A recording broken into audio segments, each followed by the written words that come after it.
के खिलाफ।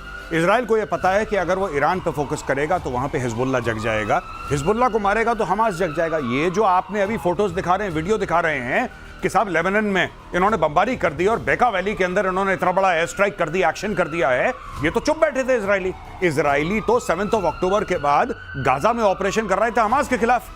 ये हिजबुल्ला को बीच में खुजली कि साहब इतनी बड़ी लड़ाई और हम लोग ऐसे बैठे हैं जैसे शादी में मेहमान, हमें भी मंडप में कूदना चाहिए। तो ये मंडप में कूदने का इनको प्रसाद मिल रहा है। ये बेसिकली ये स्टोरी है। वैसे दिनेश एक बात और है, बेका वैली को 1967 में भी इजराइल ने पूरा का पूरा ध्वस्त किया था। ये वही है जगह, अब दोबारा करने में इनकी बड़ी फैमिलिटी उस जगह के साथ है। ओके, आना जाना बड़ा अच्छा लगा रहता है। जब वो तंग करते हैं वो दे मर। बेका वैली को बहुत अच्छे से इजराइल समझता है और ये जो हो रहा है ये इजराइल पहले भी कर चुका है। लेकिन ये कि आप बहुत सारे एनिमीज से अगर सराउंडेड हो, आपको एक साथ खतरा नजर आए, तो वैसे तो कहा जाता है कि कई फ्रंट्स अगर खोल लेंगे आप सब जगह बिजी हो जाएंगे, हो सकता है आप रक्षा ना कर पाए उतने अच्छे तरीके से। लेकिन इजराइल एक नई परिभाषा गढ़ता है भारत के संदर्भ में। अगर इसकी बात कर लें जरा मेजर गौरव आर्य, हम समझते हैं चाइना हमारे लिए क्या इंटेंट रखता है, हम समझते हैं बांग्लादेश हमको लेकर क्या सोच रहा है, हम ये भी समझते हैं कि श्रीलंका ऑफ लेट किस तरीके से चाइना के इन्फ्लुएंस में है और पाकिस्तान जो कर रहा है वो तो हम समझते ही हैं। लेकिन क्या वो इजराइल वाली डेफिनेशन हम लागू कर सकते हैं? हमारी परिस्थितियां अलग है। हमारी परिस्थिति बहुत अलग है। पहली चीज, इजराइल के आसपास कोई भी एटमी पावर नहीं है। इजराइल के आसपास यानी कि इजराइल अगर लड़ता है हमास से, उसके पास एटम बम नहीं है। इजराइल अगर लड़ता है ईरान से, उसके पास नहीं है। ना सीरिया के पास, ना यमन के पास, ना लेबनान के पास, ना इजिप्ट के पास। ना इजिप्ट के साथ तो खैर दोस्ती हो गई उसकी, लेकिन किसी के पास कुछ भी नहीं है। भारत की यह प्रॉब्लम है कि भारत की वेस्ट की तरफ पाकिस्तान है जो कि एक न्यूक्लियर वेपन स्टेट है, supported duly by America and China, और चाइना तो है ही। तो हमारी जो परिस्थिति है टोटली डिफरेंट है। हमारी परिस्थिति इजराइल से सेम नहीं। कई लोग कहते हैं ना इजराइल जैसा क्यों नहीं कर सकते। इजराइल जैसी परिस्थिति हो तो इजराइल जैसा कर भी देंगे। परिस्थितियां अलग हैं और इसका ख्याल रखना पड़ेगा। और यही बात चीफ ऑफ डिफेंस स्टाफ ने कही कि अपनी परिस्थितियों को देखते हुए, अपने भौगोलिक क्षेत्र को देखते हुए, अपनी चुनौतियां देखते हुए हमको अपने हथियार तैयार करने होंगे। अगली खबर देख लीजिए, ड्रूज पर हमला करने वालों पर पलटवार, बेडोइन के काफिले पर इजराइल का अटैक। अब देखिए दूसरा मोर्चा है जिसके बारे में मैं आपको यहां बता रहा हूं। एक तो बता दिया आपको लेबनान वाला मोर्चा, अब दूसरा मोर्चा यहां सीरिया में जो खुला हुआ है। इजरायली प्रेसिडेंट नेतन्याहू का बहुत बड़ा बयान, कहा कि जरूरत के हिसाब से कार्रवाई जारी रहेगी। मतलब यहां सीरिया में भी लगातार कार्रवाई। अभी आप देखिए इतनी बड़ी कार्रवाई ईरान के खिलाफ करके हटा है, हमास के खिलाफ अभी उसकी कार्रवाई जारी है ही, हिजबुल्ला से, हूती से निपटना उसका लगातार जारी है ही। और यहां देखिए सीरिया में उसका ऑपरेशन जो ये शुरू हुआ है उसको कहा जा रहा है कि ये जारी रहेगा। उधर ये भी खबर आ रही है कि अहमद अल शरा वो छोड़ के भाग गए टर्की। क्या ये बात सही है? आपके पास भी ये खबर है? नहीं, मैंने सोशल मीडिया में देखा है, मेरे पास ऐसी कोई इसका प्रूफ नहीं है, या मैंने कोई मेन स्ट्रीम मीडिया में देखा हो, मैंने नहीं पढ़ा अभी तक। लेकिन इसमें खूबसूरती की बात यह है कि अहमद अल शरा को तुर्की ने ही इंस्टॉल करवाया था। अब अगर वो तुर्की भाग जाता है, जो कि सोशल मीडिया डिक्लेयर कर रहा है, तो आप समझ लीजिए कितना बड़ा यहां पे यानी कि एक वॉइड है। एक तो ये बात है। दूसरी एक और चीज मैं कहना चाहता हूं कि इजराइल जो कर रहा है ना, इजराइल बड़े सोच समझ के कर रहा है, क्योंकि इजराइल को पता है ना सीरिया के पास एयर डिफेंस है, उसको पता है ना लेबनान में है, ना गाजा में है, ना ईरान में है, किसी के पास एयर डिफेंस नहीं है। तो आपने देखा होगा ज्यादातर इजराइल के अटैक्स हैं एयर स्ट्राइक्स होती है, एयर स्ट्राइक्स जी, क्योंकि उनका हवाई जहाज जाके तेहरान के ऊपर, दमिश्क के ऊपर नाच गाना करे, किसी को पता ही नहीं लग रहा क्या हो रहा है। ये जो बात कही जा रही है, एक और बात समझिए, अगर अहमद अल शरा वहां टर्की की तरफ से प्लांट किए गए थे तो फिर उनका वहां से भागना, वापस टर्की पहुंचना, ये जो वॉइड की बात की जा रही है, यहां पाकिस्तान के सीने में क्या चल रहा होगा जरा वो भी समझेंगे। लेकिन सीरिया के राष्ट्रपति, रक्षा मंत्री के राजधानी दमिश्क छोड़ने की खबरों के बीच, राष्ट्रपति अहमद अल शरा परिवार के साथ दमिश्क छोड़कर भागने की खबरों के बीच, ये अल शरा के इदबीब की तरफ भागने की खबरें भी हैं। सीरिया का इदबीब शहर तुर्की सीमा के करीब है। प्रेसिडेंट अल शरा के दमिश्क छोड़ने की बात ऐसे वक्त में कही जा रही है जब ड्रूज बहुल सुवेदा में फिर से सीरियाई सैनिकों ने मोर्चा संभाल लिया है। तो सवाल ये है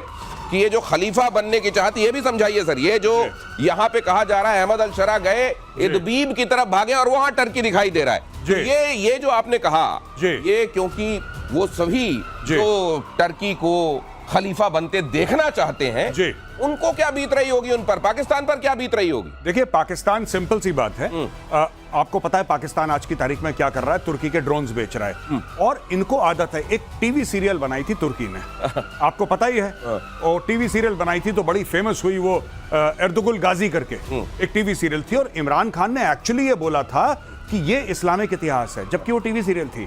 तो ये एक उनके दिमाग में है कि जो तुर्की है it will become the head of the Muslims world wide, और ये फिर सऊदी अरब से पैसे भी लेते हैं पाकिस्तानी। तो इसके बाद क्या हो रहा है कि ये देखिए साहब, यहाँ ये दमिश्क है और यहाँ पे गोलान हाइट्स हैं, जहां से इजराइल जब मन चाहे नीचे आके एक थप्पड़ मार के वापस चला जाता है। और यहाँ पे यूनाइटेड नेशंस भी है, ये दिखाई दे रहा है इजराइल जी, जहां इजराइल के यहाँ पे गोलान हाइट से नीचे आता है ना वो दमिश्क की ओर, और दमिश्क के 25-30 किलोमीटर दूर इजराइल की जो ब्रिगेड थी, गोलान ब्रिगेड, वो आ चुकी थी।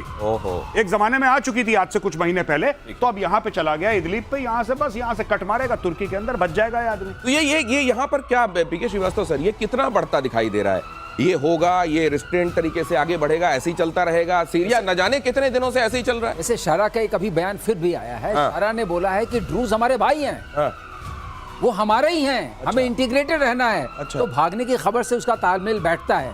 भागने से पहले आदमी कहने लगता है ना, हम सब भाई भाई हैं। और ये बात है। और जहां तक इजराइल का सवाल है, इजराइल गोलन हाइट पर बैठा हुआ है और वहां से पूरा का पूरा सीरिया दिखाई देता है, लेबनान दिखाई देता है, वो सबको मारेगा। और ड्रूज, एक दर्शकों के मन में ख्याल आता होगा, हमने हमास की बात की, हमने बात की हिजबुल्लाह की, हूती की, हम लोग प्रतिशोध में बात करते रहे।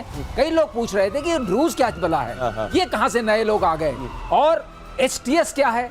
तो HTS सपोर्टेड बाय तुर्की है, ठीक है, और ड्रूज सपोर्टेड बाय इजराइल है। तो ये घमासान है दोनों, ये घमासान चल रहा है। लेकिन ये घमासान है। वो चाहते हैं कि ड्रूज हमारे बॉर्डर पर बैठे रहें, और ड्रूज को अगर आपने कुछ तंग किया तो ड्रूज के सपोर्ट में इजराइल जाके मारता है। मतलब आप ये बताना चाह रहे हैं कि जहां भाई भाई की बात की जाए ना, वहां असल में भाईचारा होता नहीं। भाईचारा है नहीं। भाई भाई बहुत नारा लगे ना कि फलाने फलाने भाई भाई, आपको याद होगा चीनी गुंजाइश होती है, हिंदी भाई भाई भाई, इसीलिए इसकी गुंजाइश। और सीरिया के सुवेदा में फिर से भीषण जंग इसीलिए छिड़ी हुई है। बेडौइन मिलिशिया ने ड्रूज पर किया हमला। ये वहां की एक तरीके से समझ लीजिए कि ट्राइबल लोगों की एक तरीके से जमात है। ड्रूज पर हमला किया और हमले में ड्रूज समुदाय के कई लोग जख्मी, और अभी तक आप ये समझ ही चुके हैं कि ड्रूज के साथ इजराइल खड़ा हुआ है और यहाँ पर बेडौइन मिलिशिया उनके अगेंस्ट आए हुए हैं। तो ये संघर्ष आगे क्या कहां ले जा रहा है? इस पूरे खित्ते को कहां ले जा रहा है? खित्ते का तो पता नहीं क्या हाल बेहाल हो गया है दिनेश भाई। यहाँ पे ये हो रहा है कि बेडुइन्स पहले एक जमाने में ये जिसको कहते हैं कि नोमैड्स हुआ करते थे, कभी यहाँ गए वहाँ गए, टेंट अपने साथ ले जाते हैं। अब इनका मिलिशिया बना है, इनके पास रॉकेट लॉन्चर्स हैं, RDX है, AK-47 है, और गाड़ियाँ भी हैं, और they are fully supported by Ahmed al Sharaa. अब ये लोग जो हैं, इसमें कई लोग जो थे वो अलकायदा वाले हैं, कई लोग इस्लामिक स्टेट वाले हैं, और ये चढ़ दौड़े ड्रूज के ऊपर, राइट। तभी तो उनकी जो कॉन्वॉय जा रही थी उसके ऊपर इजराइल ने एयर स्ट्राइक करी है। कि हाँ, तुम इनके साथ लड़ रहे हो, लो हम तुम्हें ठोकते हैं। इजराइल देख रहा है पूरा ऊपर से, और इजराइल मार रहा है इनको। तो इससे एक चीज और देखिए, ये जो नोमैडिक इधर के लोग होते हैं, जो इधर उधर घूमते हैं, और जिनको आप कह लीजिए कि बंजारे होते हैं, खाना बदोश एक साथ मिलते हैं, तो वहां पर कितनी शांति की बातें होती हैं, जरा ये भी देख लीजिए। हमारी तरफ से, हमारे यहाँ कभी कोई अगर प्रीचर निकलता था, कहीं जाता था, तो शांति का संदेश और जीवन को कैसे बेहतर बनाया जाए ये सिखाता है। और वहां क्या हो रहा है ये भी देखिए। मिडिल ईस्ट में फिर से हालात तनावपूर्ण है। सीरिया पर इजराइल के भीषण हमले से बौखलाया हुआ है ईरान। इजराइल की घेराबंदी का ईरानी फरमान जारी। इजराइल को घेरने की तैयारी में है प्रॉक्सी गुट। हालांकि इजराइल के लिए ये कोई ब्रेकिंग न्यूज नहीं है। इजराइल को इसकी आदत है, घेरो कितना घेरोगे, और वो हर तरफ एक साथ दसों दिशाओं में वो लड़ाई लड़ने की काबिलियत रखता है। लेकिन ईरान इतनी जल्दी फिर से कोशिश करेगा, ये सोच नहीं रही थी दुनिया। हमने कल क्या बात करी थी? इजराइल ने बोला कि बम धमाके हम करेंगे, ठीक करे। कल हमने ये बोला था कि ये स्टेल्थ बयान दे देगा, बोला था स्टेल्थ बयान। ये स्टेल्थ बयान दे दिया इसने। तो ईरान का काम खत्म हो गया है, ईरान का पलटवार खत्म हो गया है। ईरान ने बयान दे दिया कि छोड़ेंगे नहीं तुम्हें, बस तुम समझ लेना, तुम्हें नहीं छोड़ेंगे, चाहे कुछ हो जाए नहीं छोड़ेंगे। अब छोड़ेंगे तो बिल्कुल नहीं, छोड़ें तो बिल्कुल नहीं, और अगली बार तुमने हाथ लगा दिया फिर तो बिल्कुल भी नहीं छोड़ेंगे। तो ये ईरान ने समझा दिया, अब ईरान ठंडा हो जाए। ये देखिए, युद्ध की ये भी एक टैक्टिक है। हो सकता है आज तक किसी सुनजू ने या किसी गुंजू ने किसी किताब में ना लिखा हो, लेकिन ये भी एक टैक्टिक है कि जब मार पड़े तो फिर से पलटिए, कहे हम तुमको छोड़ेंगे नहीं, और जब और मार पड़े फिर से हम छोड़ेंगे नहीं, इस बार नहीं छोड़ेंगे, इस बार नहीं छोड़ेंगे। और पाकिस्तान तो खैर इस मामले में सबका अगवा है। अगली खबर देखिए, रूस के पूर्व राष्ट्रपति दिमित्री मेदवेदेव का बड़ा ऐलान। तीसरा विश्व युद्ध शुरू हो चुका है, दिमित्री मेदवेदेव ने कहा। रूस की नेशनल सिक्योरिटी काउंसिल के डेप्यूटी चेयरमैन ने कहा। पुतिन के सबसे करीबी लोगों में से एक दिमित्री मेदवेदेव ने कहा कि अब पूरे के पूरे यूरोप पर बम बरसा देना चाहिए। पुतिन ने अपने 2 कार्यकाल पूरे होने के बाद दिमित्री मेदवेदेव को ही रूस का राष्ट्रपति बनाया था, और उन्हें पुतिन के हाथों का एक तरीके से कठपुतली भी माना जाता है और यह भी माना जाता है कि दोनों एक दूसरे की छाया के तौर पर हैं। ऐसे में अगर दिमित्री मेदवेदेव ने तीसरे विश्व युद्ध की घोषणा की है तो इस पर जाहिर है दुनिया गंभीरता से सोचेगी। कहा है अब तो वक्त आ गया है कि यूरोप पर बम गिरा देना चाहिए। मतलब अब यूक्रेन से बात आगे बढ़कर यूरोप की तरफ जा रही है और इधर ट्रंप के कॉल जा रहे हैं कि तुम समझौता करो, सिर्फ 50 दिन बचे। देखिए, सबसे बड़ी बात, ट्रंप ने उससे पूछा, ये हमने कवर करा था प्रतिशोध में। ट्रंप ने बोला, जेलेंस्की क्या तुम मॉस्को को मार दोगे? जेलेंस्की ने बोला हाँ। फिर इसने बोला, मैं तो न्यूक्लियर मार दूंगा। पुतिन ने फिर ये कहता, अच्छा सुनो, तुम मॉस्को को फिलहाल छोड़ दो। ट्रंप ने यू टर्न ले लिया। टैको बोलते हैं, TACO, टैको, खाने वाला टैको होता है। एक टैको है ट्रंप ऑलवेज चिकन्स आउट। ये अमेरिका में बड़ा फेमस चल रहा है आजकल, ट्रेंड कर रहा है अमेरिका में। टैको मतलब ट्रंप ऑलवेज चिकन्स आउट। ये भाई आज धमकी देता है, कल बैक ट्रैक। इसलिए मैंने बोला था, सबको मैं बोलता हूं, जब ट्रंप धमकी देता है, घर जाओ 3 दिन के लिए सो जाओ। ये 3 दिन के अंदर भाई अपना दिमाग बदल के कुछ और कह देगा। ये जो टेंशन नहीं लेने का। ये जो आप टैको कह रहे हैं जी, पीके श्रीवास्तव सर, हिंदुस्तान में तो इसके लिए पलटू राम कहा जाता है किसी एक नेता को, आप जानते हैं। तो अब वो पलटू राम भी कई बार कॉम्प्लेक्स में आ जाते होंगे कि यार मैं कहां ठहरता हूं इनके आगे। बिल्कुल नहीं ठहरते। आप बिल्कुल सही कह, ट्रंप के आगे आज कोई नहीं ठहर पा रहा है ना। इतनी पलटी हमने यही देख ली है। और टैको वर्ड वहाँ बहुत पॉपुलर है। टैको बेल्स करके टैको मिलता है और लोग खाते रहते हैं। अब लोगों ने टैको का एक्सपेंड कर दिया कि भाई ये हम खा रहे हैं। Trump always chicken, Trump always chicken. और ये टैको आजकल बड़ा चल रहा है ना। मैंने पहली बार जब देखा टैको है क्या, रोटी के बीच में हमारी जो सब्जी बीच में हम दबा के खा लेते थे ना, बिल्कुल आज भी खा लेते हैं रोटी के बीच में। अब वो उनकी रोटी के बीच में सब्जी दबाते हैं तो उसको नाम देते हैं टैको। आपको लगता है अरे बड़ा फैंसी नाम है। ये है टैको की हकीकत। और टैको की हकीकत वो जो ट्रंप कर रहे हैं। अगली खबर यह है, ईरान के 2 बड़े कमांडरों की मौत। 5 दिनों में हुई दोनों कमांडरों की मौत। ईरानी कमांडरों की मौत के पीछे कई दावे हैं। कहा तो यह भी जा रहा है कि 1988 में कोई केमिकल वेपन मारा गया था इजराइल की तरफ से इन दोनों को, एक तरीके से डंक मार के छोड़ दिया गया था। और ये 38 साल बाद भाई लोग दोनों सिधार गए। मतलब ये भी चल रहा है। अब वर्दी पहनने वाला नहीं कोई ईरान में। वर्दी पहनने वालों की कमी होती जाएगी।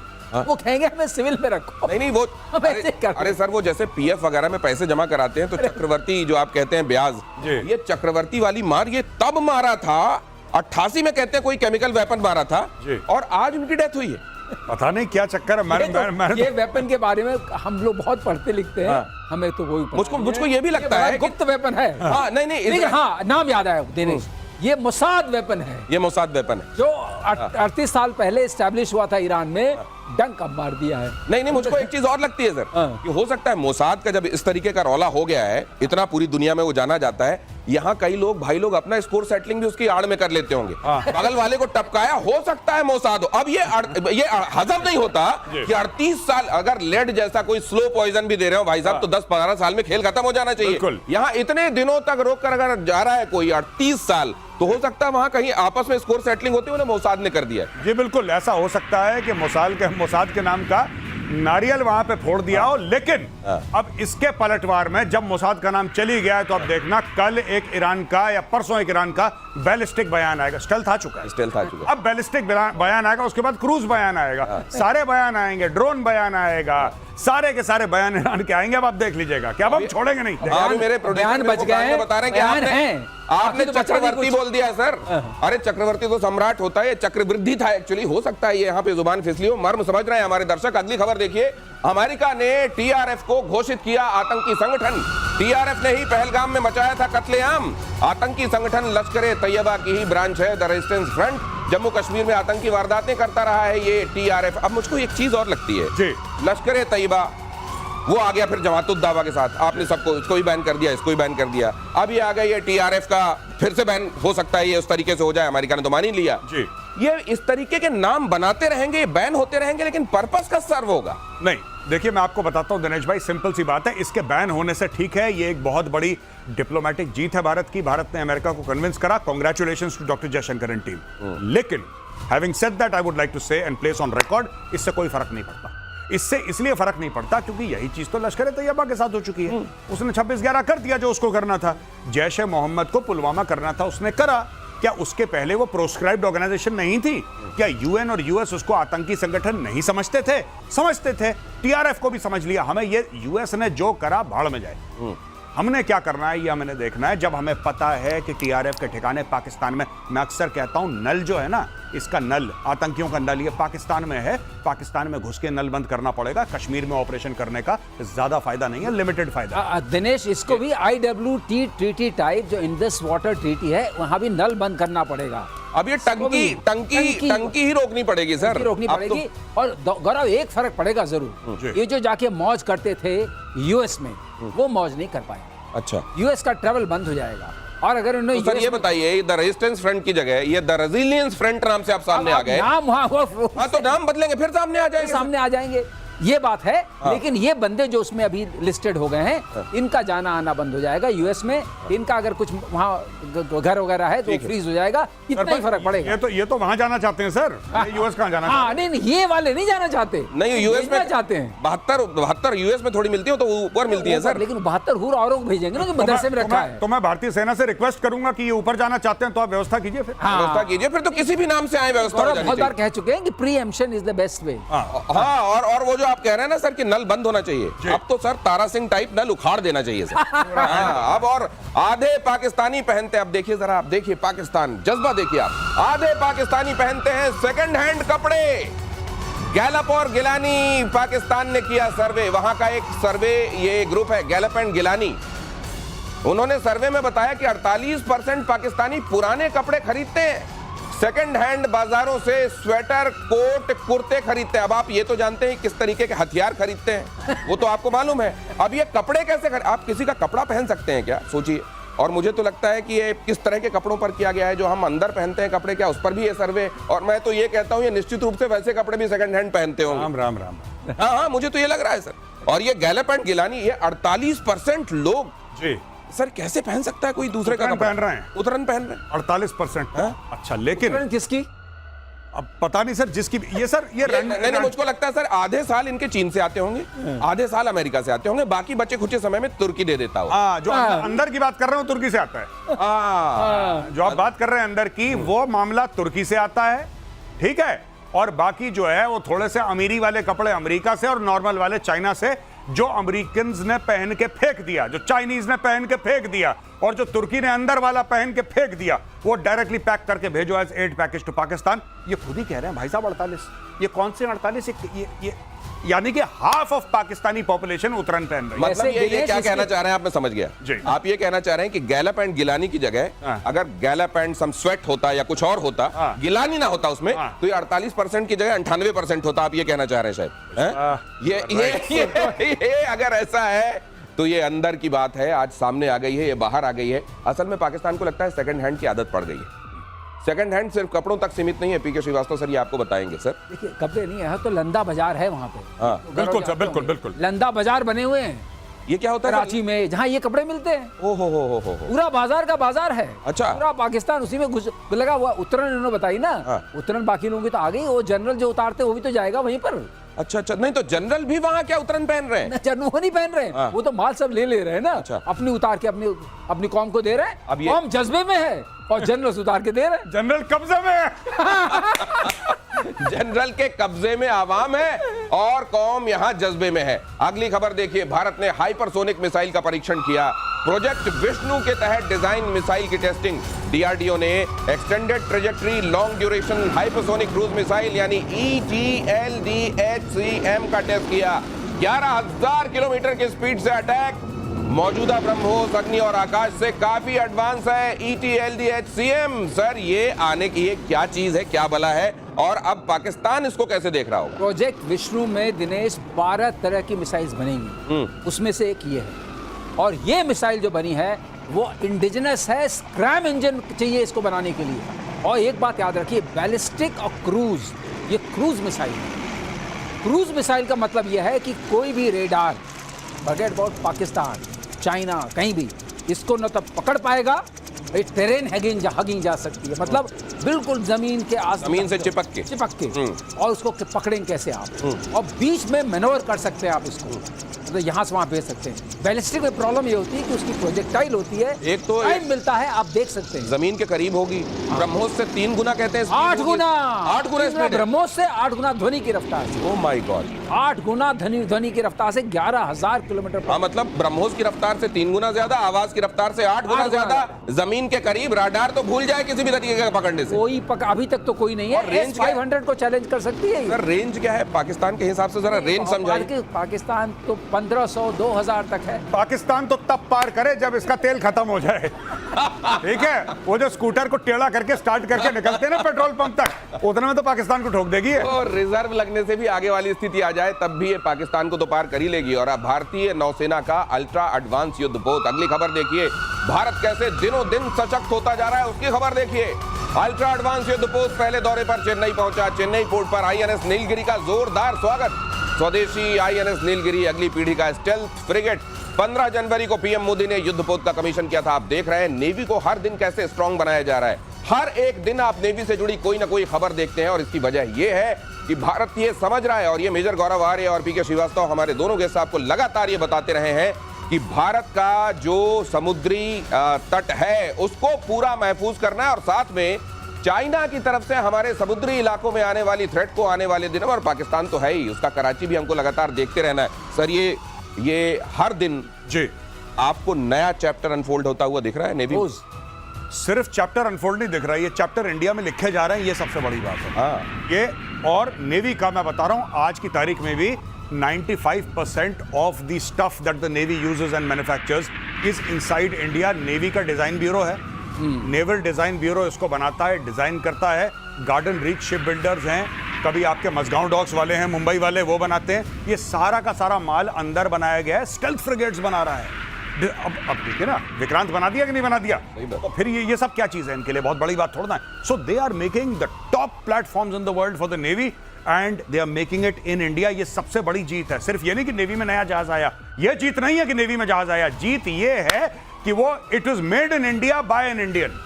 भारत की तरफ से बनाया जाने वाला, भारत की ही कंपनियों की तरफ से बनाया जाने वाला, भारत के लिए इस तरीके का एक तरीके से स्टेल्थ फ्रिगेट, दिखाई ना देने वाला फ्रिगेट। सर ये आप तो हमेशा कहते रहे कि नेवी हमेशा से खुद मुख्तार ज्यादा रही है दोनों के मुकाबले, अगर आप आर्मी और एयरफोर्स की बात करते हैं, लेकिन अब ये कहां जा रही है बात? ये जो स्टेल्थ है हाँ। दिनेश, ये बहुत मुश्किल है समुद्र में, क्योंकि इसका रेडार क्रॉस सेक्शन भी कम होगा और एकॉस्टिक सिग्नेचर भी कम होगा। अच्छा, क्योंकि सोनार से भी नहीं सोनार पकड़ी से, जाएगी। हाँ। ये बहुत बड़ी बात है। और ये लड़ाकू शिप है, फ्रिगेट है, और इसके अंदर हमारी, जैसे गौरव ने बोला, ये सबसे बड़ी उन्नत बात यह है कि इसमें अपने देसी सामान लगे हैं, पराकेट भी है और ब्रह्मोस लगे हुए हैं। तो ये इस 8 ब्रह्मोस है इसके अंदर, हाँ। 8 मार सकती है, और बराकेट भी 4 हैं। तो इसके अंदर सारी क्षमता जो आप देखते हैं, मारक क्षमता और जाने की क्षमता, जैसे कहते हैं मूव, वो भी अपनी अपनी है। कराची में कैसे सुनी जा रही होगी ये खबर? बस हाँ, ये सुनिए, किसी दिन कर दें हैप्पी दिवाली, है तो पता लग जाए कराची में। तो अब 2 स्वदेशी बैलिस्टिक मिसाइल का टेस्ट, अगली खबर देखिए। एक साथ पृथ्वी 2 और अग्नि 1 का सफल परीक्षण। ओडिशा के चांदीपुर टेस्ट रेंज पर मिसाइलों का सफल परीक्षण। स्ट्रैटेजिक फोर्सेस कमांड के तहत मिसाइल टेस्ट। अच्छा, ये मैंने देखा था बीते दिनों, हमेशा होता था कि अगर हम कोई टेस्ट करें तो होड़ लगा के पाकिस्तान कुछ ना कुछ अपने यहाँ जरूर जला के फुर्र करता था। हाँ, इन दोनों नहीं दिख रहा है। बिल्कुल नहीं, इन दोनों थोड़ा सा पाकिस्तान सहमा हुआ है। सेकंड हैंड कपड़े खरीद रहा है, सेकंड हैंड कपड़ा खरीद रहा है, और सेकंड हैंड मिसाइल वो एक्चुअली क्या करता है, जैसा मैंने बताया था ना, वो हरा पेंट कर रहा है चाइनीज मिसाइल में। उड़ जा काले कागा।